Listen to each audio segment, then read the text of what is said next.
আসসালামু আলাইকুম। Microsoft access Bangla টিউটোরিয়ালে আপনাদের সবাইকে স্বাগত জানাচ্ছি। আজকের এই ভিডিওতে আমরা অনেক গুরুত্বপূর্ণ ব্যাপার দেখব। আর সেটি হচ্ছে আপনারা অনেক সময় অনেক ধরনের প্রজেক্ট আমার কাছে মেল করে থাকেন, অথবা অনেকের প্রজেক্ট আমি দেখেছি যে ফর্মে অথবা রিপোর্টে যখন আমরা কোনো কন্ট্রোল ব্যবহার করি, কন্ট্রোল বলতে এখানে লেবেল কন্ট্রোল, বিভিন্ন টেক্সট বক্স কন্ট্রোল বা বাটন, অনেক কিছু আমরা নিয়ে কাজ করি। তো সেগুলোর অ্যালাইন আসলে ঠিক থাকে না। দেখা যায় একটা ছোট আর একটা বড়, অথবা কোনটা ডান দিকে বেশি বা বাম দিকে বেশি, এমন অবস্থায় কিন্তু দেখা যায়। তো সৌন্দর্য বৃদ্ধি করার জন্য এই ছোটখাটো বিষয় অবশ্যই আমাদের দেখতে হবে। তো আজকের এই ভিডিওতে খুবই দ্রুত এবং অল্প সময়ের ভিতরে কিভাবে আমরা কন্ট্রোলগুলোকে অ্যালাইন ঠিক করতে পারি সেই ব্যাপারটি দেখব। তো চলুন তাহলে আজকের এই ভিডিওটি শুরু করা যাক। তাহলে আমাদের আসতে হবে মাইক্রোসফট অ্যাক্সেসে। আমার এখানে সিম্পল একটি ফর্ম তৈরি করা আছে। তো এখানে দুটো টেক্সট বক্স কন্ট্রোল দেখতে পাচ্ছি এবং তিনটি বাটন কন্ট্রোল আছে। এখন উপরে ট্যাবগুলো থেকে অ্যারেঞ্জ ট্যাব সিলেক্টেড দেখা যাচ্ছে।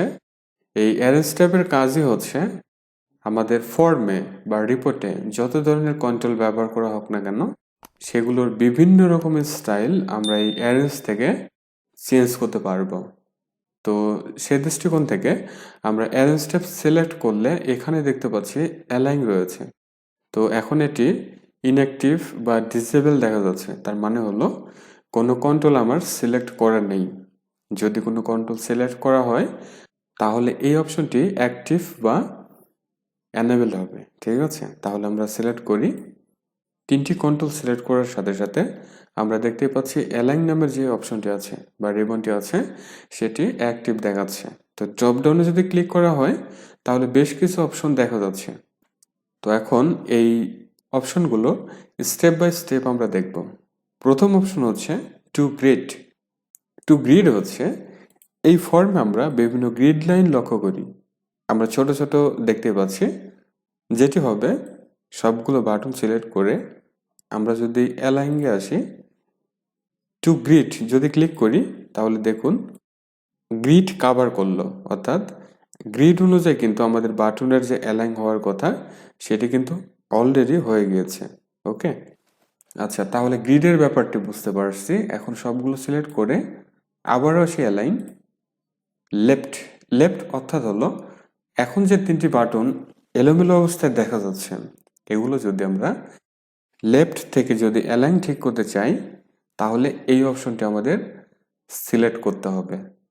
তাহলে আমরা একবার ক্লিক করি, দেখুন বাম পাশে আমাদের বাটনের যে অ্যালাইন রয়েছে সেটি কিন্তু বাম দিক থেকে ঠিক হয়েছে, অর্থাৎ বাম দিকে কিন্তু সমান হলো।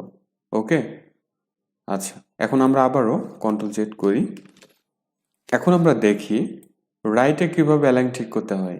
আমরা অ্যালাইনে আসি রাইট, তাহলে ডান দিকে অ্যালাইনগুলো ঠিক হচ্ছে। আমরা এখন আবার অ্যালাইন থেকে টপ করি।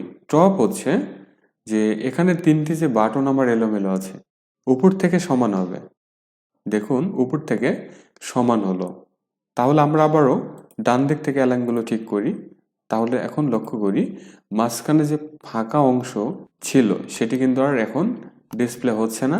কেন? আমরা অ্যালাইন থেকে রাইট এবং টপ দিয়ে রাখছি তার জন্য। এবং আরেকটি হচ্ছে বটম। বটমের ব্যাপারটা আমরা একটু দেখি।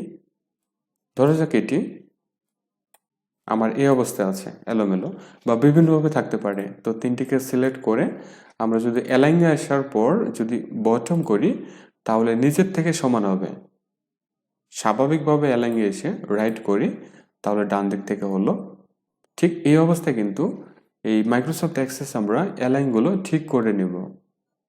আশা করি এরপর থেকে আমরা যত ধরনের প্রজেক্ট তৈরি করব, প্রজেক্টে যত ধরনের কন্ট্রোল আছে, আমি তো শুধু বাটন কন্ট্রোল দিয়ে দেখিয়েছি, আমরা যদি চাই টেক্সট বক্স কন্ট্রোলের অ্যালাইন ঠিক করব, সেম প্রসেসে কিন্তু আমরা ঠিক করতে পারবো। দেখুন ডান দিকে সমান হলো, অর্থাৎ ফ্রম ডিজাইন থেকে কন্ট্রোলস, এখানে যত ধরনের কন্ট্রোল আমরা পাচ্ছি সবগুলো কন্ট্রোলের অ্যালাইন যদি আমরা খুবই অল্প সময়ের ভিতরে ঠিক করতে চাই তাহলে আমরা অ্যারেঞ্জ থেকে অ্যালাইন নামের যে ট্যাবটি আছে আমরা ইউজ করব। আর সেটিও যদি আমরা না পারি, খুবই দ্রুত কোনো কন্ট্রোলকে ঠিক করার জন্য আমরা আরেকটি অপশন ইউজ করব, যেটি আমি পূর্বের কয়েকটি ভিডিওর আগে দেখিয়েছি, আপনারা দেখে নেবেন স্টাকেট কিভাবে ইউজ করতে হয়। ধরা যাক এই 3টি বাটনকে আমি চাচ্ছি খুবই দ্রুত সময়ের ভিতরে সমস্ত অ্যালাইন এবং মাঝখানে যে ফাঁকা জায়গা রয়েছে সেগুলো ঠিক করার জন্য। তাহলে জাস্ট আমি একবার অ্যারেঞ্জ থেকে টেবিল থেকে স্টাকেট, তাহলে লক্ষ্য করুন সুন্দর মতো আমরা কিন্তু অ্যালাইনগুলো দেখতে পাচ্ছি। পাশাপাশি এখানে কিন্তু একটি গ্রুপ তৈরি হয়ে গেল। ঠিক আছে, এখন এখানে ধরে যদি মুভ করি তাহলে সবগুলো কন্ট্রোল বা সবগুলো বাটন একসাথে ফর্মের বিভিন্ন জায়গায় মুভ করানো সম্ভব। মাইক্রোসফট অ্যাক্সেস মূলত খুবই সফট একটি সফটওয়্যার এবং খুব ভালো ভালো প্রোগ্রাম আমরা চাইলে কিন্তু এই প্যাকেজ প্রোগ্রামটি দিয়ে আমরা তৈরি করতে পারি। ঠিক আছে, তার জন্য চ্যানেলে হিউজ পরিমাণে ভিডিও দেওয়া আছে, অবশ্যই ভিডিওগুলো সময় করে দেখে নেবেন। তাহলে আজকের এই ভিডিওতে আমি দেখানোর চেষ্টা করলাম মাইক্রোসফট অ্যাক্সেস ডেভেলপমেন্ট প্ল্যাটফর্মে আমরা যখন কোনো ফর্ম বা রিপোর্ট ডিজাইন করব তখন অ্যারেঞ্জ ট্যাব থেকে অ্যালাইন কিভাবে ইউজ করতে হয় সেই ব্যাপারটি বিস্তারিতভাবে আমরা দেখলাম।